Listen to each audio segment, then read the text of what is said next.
There is one truth a narcissist will almost never say out loud. They can hide behind charm, behind anger, behind silence, behind soft tears that appear only when it helps them. But the truth stays the same. They are not really scared of your anger. They are not scared of your crying. They are not even scared when you threaten to walk away. They have seen all of that before. They have trained for it. They know how to twist it, survive it, and use it. What truly shakes them is something much quieter. It is the moment you stop reacting, the moment you stop begging to be understood and start seeing them clearly, the moment your face goes calm, the moment your energy pulls back, the moment you no longer rush to explain your heart to someone who has only used it as a tool. That is the moment their hidden world starts to crack, because what they depended on for so long begins to disappear. The illusion weakens, the pattern breaks, the old game stops working, and suddenly the person they thought they could read, control, and drain is no longer available in the same way. Stay with me, because this changes how you see everything. Once you understand this, their strange behavior stops looking random. It starts looking like fear. Real fear. The kind they try to cover with noise and power. And when you notice the signs, you begin to understand something most people miss for years. The narcissist was never as powerful as they wanted you to believe.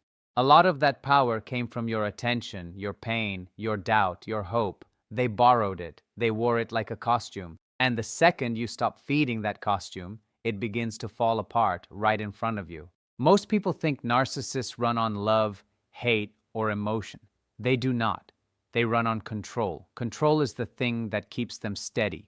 Control is the thing that helps them avoid the emptiness they do not want to face. So they study people closely. They study your fears. They study your wounds. They study your loneliness, your kindness, your need to be seen, your wish to be chosen.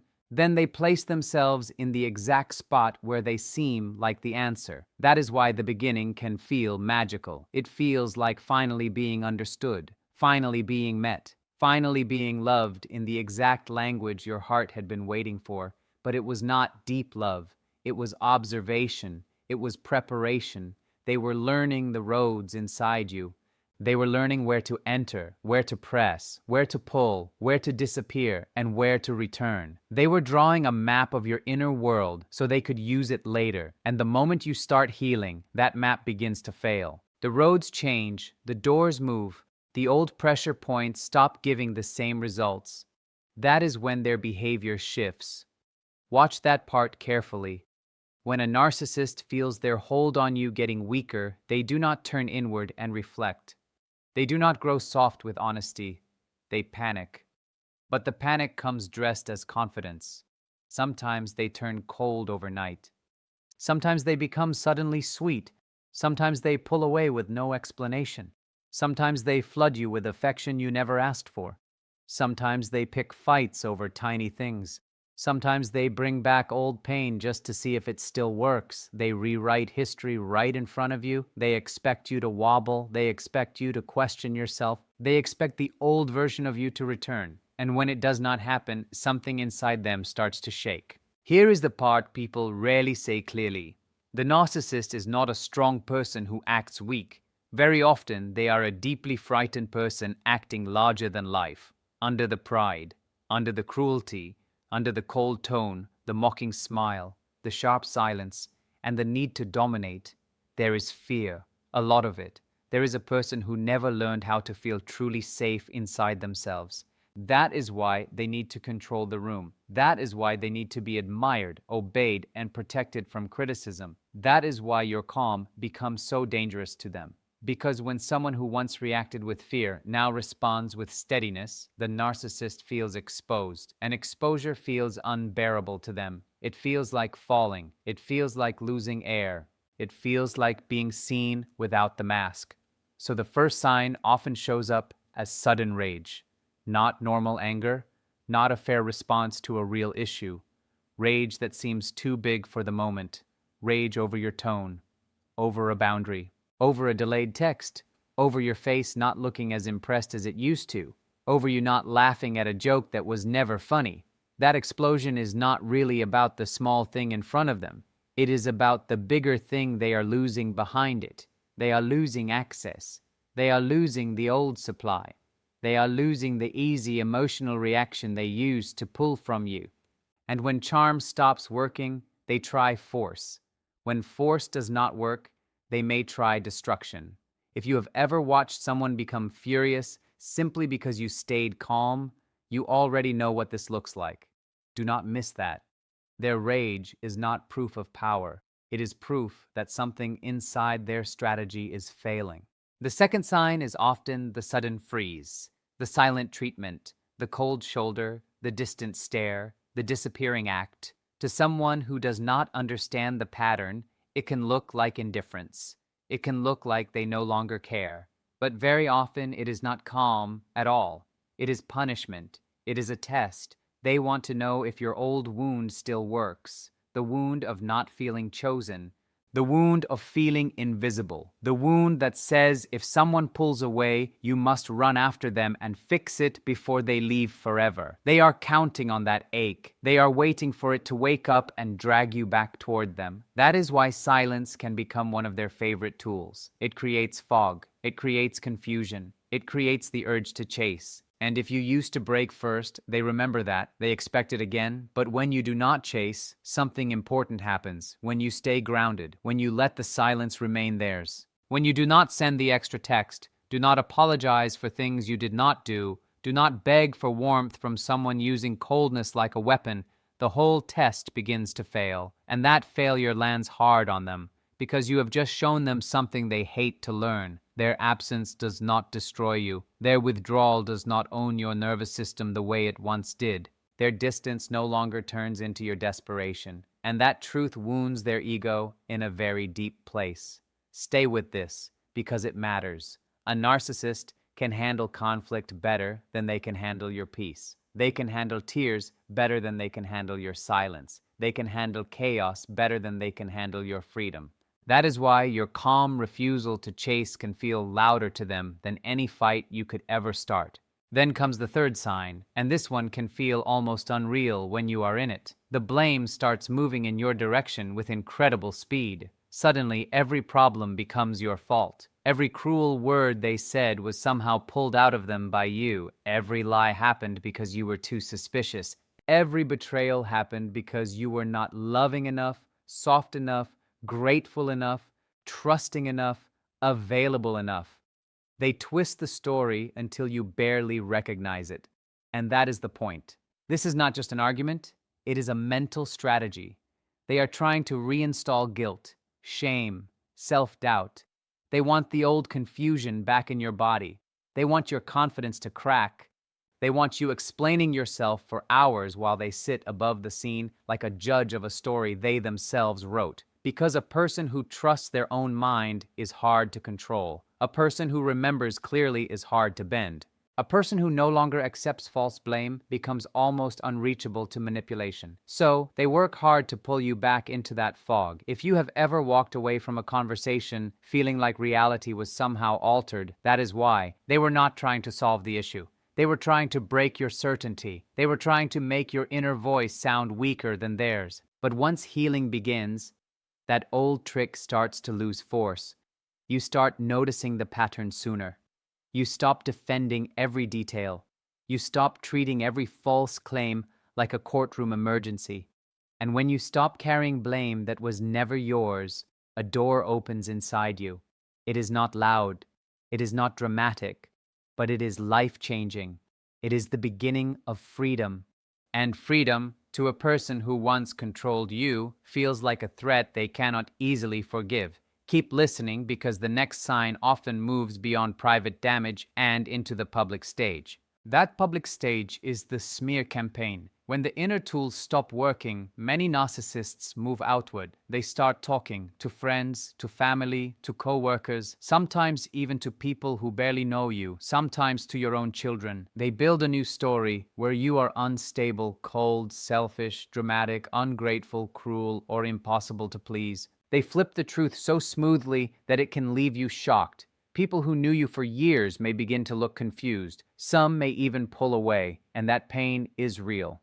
But understand what this move actually means. The smear campaign is not only about your name, it is about rebuilding control. If they can no longer shape your private reality, they may try to shape the reality around you. If they can convince enough people that you are the problem, then maybe they can pressure you back into the old role. Maybe they can isolate you. Maybe they can make you doubt yourself again. Maybe they can rebuild the cage from the outside after losing it on the inside. That is why this stage can feel so dark. It is not just gossip. It is a control move powered by desperation. And if this part is hitting you in a deep place, stay with me because the truth becomes clearer from here. Emotional independence is one of the most threatening things a narcissist can face. Not money, not status, not even the idea of you leaving. Emotional independence. The moment you stop needing their approval to feel okay, the moment you stop looking to them for permission, comfort, identity, or worth, the cord begins to snap. And a narcissist without that cord can become deeply unstable. That is why they may get more aggressive when you get healthier. Your peace feels like starvation to someone who used your reactions as fuel. Your healing looks like exile to someone who built a home inside your self-doubt. This is why boundaries change everything. Boundaries are not just rules, they are mirrors. Every boundary quietly says, I exist, I have a center, I have limits, I am separate from you. And that can be unbearable for a narcissist because in their private fantasy, you were never fully separate. You were a function, a source, a role, a person whose feelings could be arranged around their needs. So when that function says no, when that role steps back, when that person stops performing, they often react as if something terrible has happened to them. Even a gentle boundary can feel huge in their mind. That is why they may respond to a simple no with outrage, guilt trips, or deep offense. To most healthy people, a boundary is information. To a narcissist, it can feel like rebellion. It can feel like loss of ownership over a space they thought belonged to them. And under all of that, beneath the insults, the silent treatments, the dramatic blame, the sudden sweetness, the rage, the lies, and the performance, there is one emotion sitting at the root: fear, constant fear, fear of exposure, fear of being ordinary, fear of being left, fear of being seen too clearly, fear of touching the emptiness they spend their whole life running from. The tragedy is that they do not know how to hold that fear inside themselves. So they push it outward. They place it in other people. They make someone else carry the panic, the confusion, the shame, the instability. For a long time, that may have been you. But the moment you stop carrying it, the moment you put down what was never yours, they are left much closer to their own inner dread. And that is why your healing can frighten them more than your anger ever did. Anger still connects you to them. Healing slowly sets you apart. Once you understand this, their behavior stops looking mysterious. The rage is not strength. It is panic with a loud voice. The silence is not peace. It is punishment wearing a quiet face. The blame is not confidence. It is fear trying to survive. The smear campaign is not proof of real influence. It is the noise of someone losing control and trying to drag the world into their version of the fall. Suddenly, the giant you feared starts to look different, smaller, more fragile, more dependent on your reaction than you ever realized. And then another hard truth appears. Their deepest fear is often not that you will leave. It is that you will become someone they no longer know how to manage. The version of you they preferred was the one who doubted themselves, the one who explained too much, the one who apologized quickly, the one who gave more than they received, the one who stayed past the moment of clarity, the one who confused endurance with love. But when you become someone who knows your worth, who speaks clearly, who sets limits without a long speech, who chooses peace over drama, that version of you becomes foreign to them. And old wounds do not work the same on a healed person. The new you does not answer to the old code. That is why healing is such a serious threat.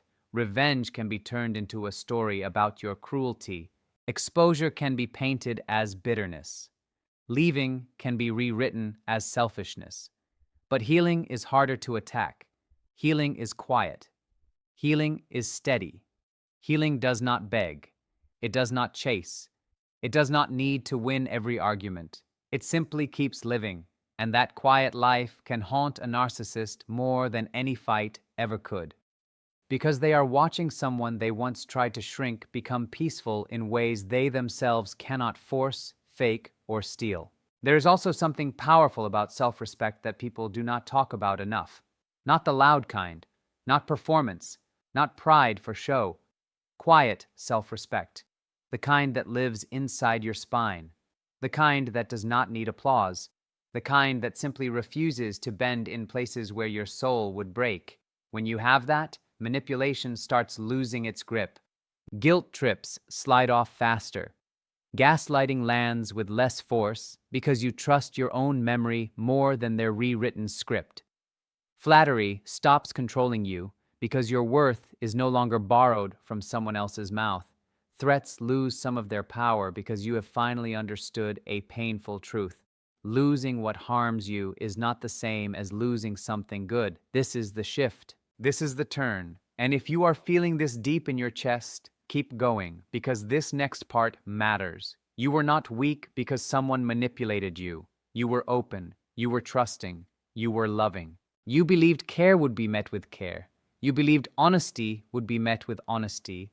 You believed effort would be met with effort. That was not stupidity. That was humanity. The narcissist did not choose you because you were empty. Very often, they chose you because you had something real: warmth, depth, empathy, loyalty, a capacity to feel deeply and love fully. They came close not because they could create that, but because they could not. So they reached for it.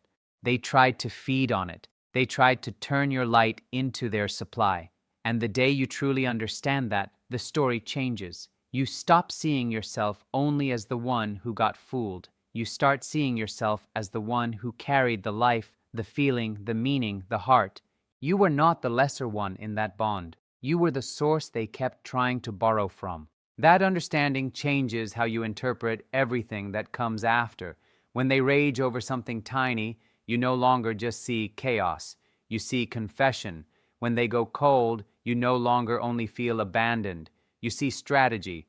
When they suddenly love bomb you after cruelty, you see hunger, not romance. When they run to others and paint you as unstable, you see panic trying to collect witnesses. When they rewrite old stories to make you the villain, you see a mask being held together with both hands. And that changes your position, because once you truly see the pattern, you stop feeding it in the same way. You do not need to expose every lie. You do not need to win every conversation. You do not need to make them admit what they did. In many cases, they never will. Their mind is built to protect the image, not the truth. So the real shift is not in getting the perfect ending from them. The real shift is in ending the role they had inside you, ending the panic, ending the chase, ending the need to be understood by someone committed to misunderstanding you whenever it protects their power. This is the point where many people begin to grieve, and that grief is real. You grieve the relationship you hoped for. You grieve the time you lost. You grieve the self you abandoned to survive the dynamic. But slowly, if you keep going, even that grief changes shape. You stop grieving them as though they were your future. You start grieving the years. Then one day, with enough healing, you notice something surprising. You are not grieving in the same old way anymore. You are building, you are returning, you are becoming, and that terrifies anyone who only knew how to relate to you through your wounds. Stay with that. The version of you rising now is not easy to control with old tricks. So if you ever watch a narcissist suddenly act stranger than usual, do not ignore the message under the behavior. If they rage with no clear cause, if they freeze you out, if they blame you for everything, if they pull other people into the story, if they become sweet again only when they feel you slipping away, look deeper. That is not random. That is not love. That is not real authority. It is a system reacting to loss. It is a person feeling their grip weaken. It is fear turning into motion. And the answer is not to become louder than them. The answer is not to beat them at the game they built. The answer is to keep healing, keep growing, keep protecting your peace, keep returning to the truth of who you are without their voice in your head. You do not need to confront them with a perfect speech. You do not need to force justice out of someone who survives by avoiding it. You do not need to prove your goodness to a person who benefited from your self-doubt. You only need to keep choosing yourself, quietly, repeatedly, firmly. Every day you honor your peace, you take back more of your life. Every day you refuse to shrink, you break another link in the chain.